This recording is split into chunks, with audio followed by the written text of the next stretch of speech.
Hello 12th class. Now start the chapter number 6 economic reform since 1991.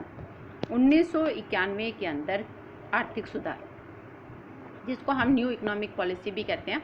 तो सबसे पहले हम करेंगे मीनिंग ऑफ इकोनॉमिक रिफॉर्म कि इकोनॉमिक रिफॉर्म का मतलब क्या होता है. आर्थिक सुधार मतलब आर्थिक अर्थव्यवस्था से रिलेटेड डिफरेंट प्रकार के सुधार करना,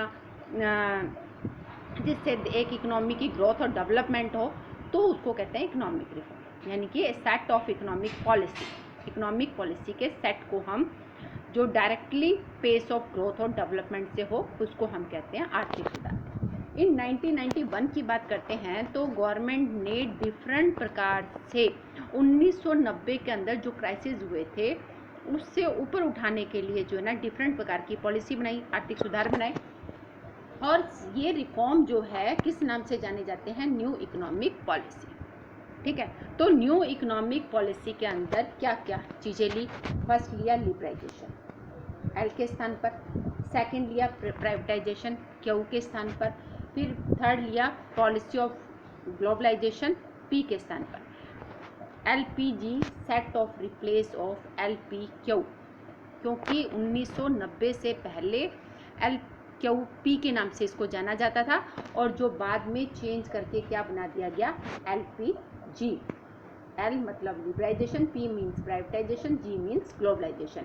और यहाँ जो पहले LPQ का मतलब था LQP, इसका जो मीनिंग था, L का मतलब था licence, Q mean quota, P mean permit. यानी कि किसी प्रकार का कोई भी बिजनेस करना है, एक्सपोर्ट इंपोर्ट आपको करना है, ठीक है, तो उसके लिए आपको क्या चाहिए? लाइसेंस चाहिए. कोटा यानी कि फिक्स था कि आपकी इस ये इंडस्ट्रियां ओपन हो सकती है, यानी कि एक तरह से सीट रिजर्व कर दी. P मतलब परमिट, यानी कि किस तरीके की आप इंडस्ट्री ओपन करना चाहते हैं, तो उसके लिए आपको पहले परमिशन लेनी पड़ती थी. तो इसकी वजह से सरकार को जो है बहुत ज़्यादा जो है घाटा उठाना पड़ा, यानी कि डेफिसिट हुआ इकोनॉमी में, और इकोनॉमी हमारी बैकवर्ड होने लगी. इम्प्रूवमेंट नहीं हो पा रहा था. हमारे देश पर जो है बहुत ज़्यादा कर्जा हो गया था, जिसकी वजह से सरकार को गोल्ड जो है वर्ल्ड बैंक के पास गिरवी रखना पड़ा. तो इन सब बातों के कारण सरकार ने 1991 के अंदर एक इकोनॉमिक रिफॉर्म किया, जिसको न्यू इकोनॉमिक पॉलिसी के नाम से जाना जाता है. तो सरकार ने LQP को चेंज करके बना दिया LPG, यानी कि लिबराइजेशन, प्राइवेटाइजेशन एंड ग्लोबलाइजेशन. वो किया 1991 में. अब हम बात करेंगे, ये है element of new economic policy. इसको हम न्यू इकोनॉमिक पॉलिसी के एलिमेंट कहते हैं. यानी कि 3 मेन एलिमेंट थे न्यू इकोनॉमिक पॉलिसी के. फर्स्ट है लिबराइजेशन, सेकंड है प्राइवेटाइजेशन, थर्ड है ग्लोबलाइजेशन. तो मोस्ट इम्पॉर्टेंट चैप्टर है, तो आप इसको ध्यानपूर्वक बी केयरफुली लिसन. ओके. तो सबसे पहले हम करेंगे what do you mean bye liberalisation. Liberalisation का मतलब होता है उदारीकरण, यानी कि रिस्ट्रिक्शंस को रिमूव कर देना. डिफरेंट प्रकार की जो 1990 के अंदर रिस्ट्रिक्शन लगाई हुई थी कि भाई इतना इस बात के लिए लाइसेंस लेना पड़ेगा, इतना कोटा फिक्स है, इससे ज़्यादा आप इंडस्ट्री ओपन नहीं कर सकते, इससे ज़्यादा आप सामान एक्सपोर्ट नहीं कर सकते, ये सामान आप एक्सपोर्ट कर सकते हो, इसके लिए आपको बहुत परमिशन की जरूरत पड़ती थी. बिना परमिशन के आप कुछ काम नहीं कर सकते थे. तो लिबराइजेशन यानी कि फ्रीडम, प्रोड्यूसिंग यूनिट को फ्रीडम प्रोवाइड करवा दी, यानी कि रिमूव द रिस्ट्रिक्शन. ओके.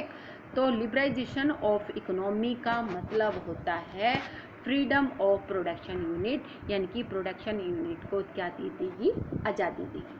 जो डायरेक्ट और physical control imposed by government था, गवर्नमेंट के द्वारा जो डिफरेंट प्रकार की फिजिकल और डायरेक्टली रूप से जो कंट्रोल किया हुआ था, उसको फ्री करना, रिस्ट्रिक्शन को रिमूव करना. ठीक है. तो 1991 से पहले जो है government several type of control था प्राइवेट एंटरप्राइजेस पर, जो डोमेस्टिक इकोनॉमी के अंदर थे. These include industrial licensing system था, प्राइस कंट्रोल था, फाइनेंशिंग कंट्रोल था, import licence, foreign exchange control, restriction on investment by big business houses. इन सब पे डिफरेंट प्रकार के कंट्रोल लगा रखे थे, तो उनको क्या कर दिया? इन्होंने रिमूव कर दिया. Second, it was experienced by the government that several out shortcoming had observed in economy on account of this control, और इस कंट्रोल की वजह से डिफरेंट प्रकार की जो है प्रॉब्लम फेस करनी पड़ी सरकार को। सेकंड, दिस कंट्रोल के कारण राइज हो गया था करप्शन, अनड्यू डिले, इनएफिशिएंसी, क्योंकि आप सभी को मालूम है कि जब पब्लिक एंटरप्राइजेस होते हैं यानी कि गवर्नमेंट का जिन चीज़ों पे कंट्रोल होता है, गवर्नमेंट के एम्प्लॉइज़ अपनी मनमानी करते हैं। उनको पता है कि इसको आदमी को काम करवाना है तो ये हमें रिश्वत देगा, हम काम करें या ना करें हमें सरकार तनख्वाह देगी। तो इनएफिशिएंटली रूप से वो काम करते थे और ये प्रॉब्लम सरकार को फेस करनी पड़ रही थी। सेकंड था ग्रोथ रेट ऑफ जीडीपी जो है हमारी नीचे गिरने लगी थी, हाई कॉस्ट इकोनॉमिक हो गई थी, ठीक है, rather than low cost competitive economic system came to be begin। तो इन सब को देखते हुए सरकार ने क्या किया, लिबरलाइजेशन किया था, ठीक है। NEP एक न्यू इकोनॉमिक पॉलिसी जो है इंट्रोड्यूस की थी। Greater reliance was to be placed on market for supply and demand rather than the check and control, यानी कि अब जो भी काम होगा वो मार्केट में सप्लाई और डिमांड के फोर्स के अकॉर्डिंग होगा। एग्जाम्पल जैसे developing country Korea, Thailand, Singapore जो थे had achieve rapid growth due to liberalisation, और कोरिया, थाईलैंड और सिंगापुर ने जब लिबरलाइजेशन की पॉलिसी अपनाई तो वहाँ पे जो है इकोनॉमिक ग्रोथ भी हुई। अब बात आती है कि इकोनॉमिक रिफॉर्म अंडर लिबरलाइजेशन, जब लिबरलाइजेशन किया गया तो उसमें क्या क्या सुधार किए गए। फर्स्ट क्या किया था, इंडस्ट्रियल सेक्टर रिफॉर्म की हम बात करें। Liberalisation virtually implied deregulations of industrial sector of the economic। Observation करते हैं, सबसे पहले इंडस्ट्रियल जो लाइसेंस था उसको रिमूव कर एवोल्यूशन। इन 1991 के अंदर एक न्यू इंडस्ट्री पॉलिसी अनाउंस की गई जो थी licensing expect in the flowing 5 industry, यानी कि आप अगर लिक्विड की, सिगरेट की, डिफेंस इक्विपमेंट की, इंडस्ट्रियल एक्सप्लोसिव की और डेंजरस केमिकल की अगर आप इंडस्ट्री ओपन करना चाहते हैं तो उसके लिए आपको लाइसेंस लेना पड़ेगा।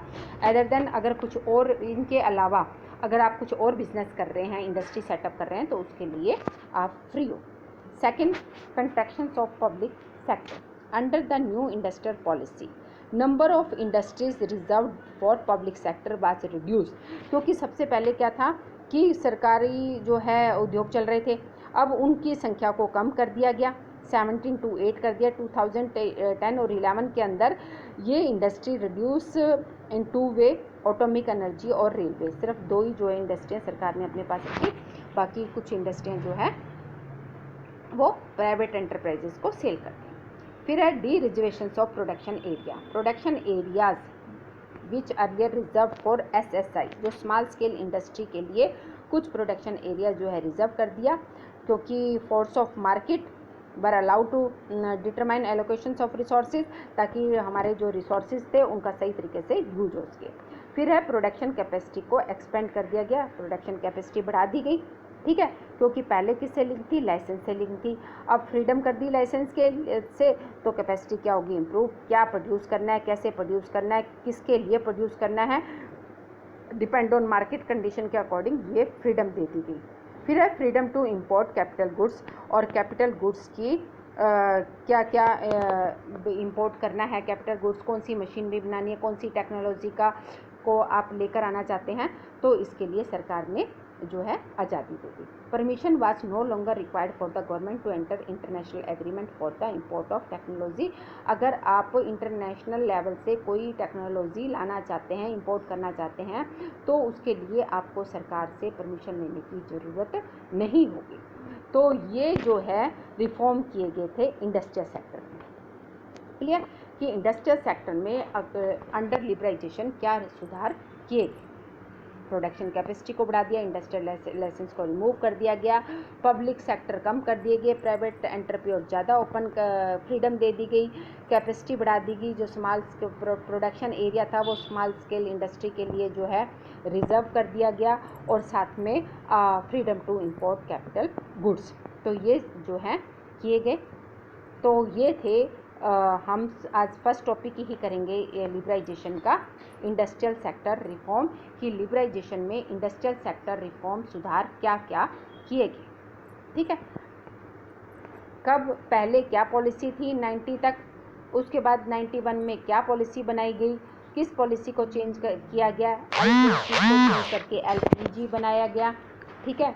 और एलपीजी किस लिए बनाई, न्यू इकोनॉमिक पॉलिसी क्यों बनाई गई थी, आर्थिक सुधार क्या होते हैं, और what is the component of new economic policy, और what do you mean by liberalisation, and what economic reform under liberalisation, क्या किया गया। तो उसमें फर्स्ट पॉइंट हमने किया है लिबरलाइजेशन के, first point industrial sector reform, और इंडस्ट्री उद्योगों के सेक्टर में क्या सुधार किए गए। तो आप इस टॉपिक लेक्चर को पहले ध्यान से सुने और फिर इससे रिलेटेड नोट्स जो हैं, पॉइंट्स जो हैं, अपने रजिस्टर में नोट कीजिए। This chapter is most important chapter.